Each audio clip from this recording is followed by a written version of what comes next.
Why are we doing what Israel says? We need context around that.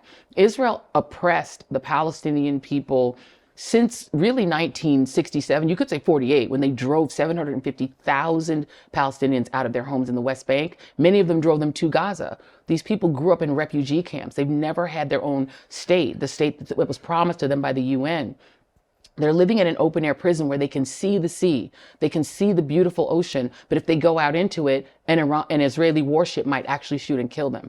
That happened when Ayman Mohyeldin, my colleague, was standing on the beaches of Gaza. Some kids were kicking around a soccer ball and they got shot dead by an Israeli warship that killed them in front of him. Whoa. And what happened was his coverage of it and his passion as a half Palestinian person himself, he is considered the bad guy, that he's not objective.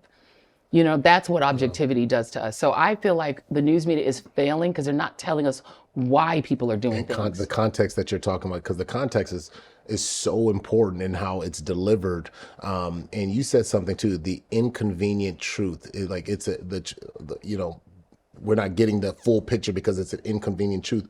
So who the heck is running the media to where you're trying to, why is it an inconvenient truth? Because I found that interesting. You said that, like, who's it inconveniencing? Oligarchs. Yeah. You know, we have oligarchs just like Russia has oligarchs. They own our media. Jeff Bezos, the Ellison brothers, you know, what's his name? Mark Zuckerberg, who owns Facebook and Meta. Yeah. You name it. All of these oligarchs, they have, and if they have a news organization in the company, it's not the main business. Jeff Bezos his company has military contracts.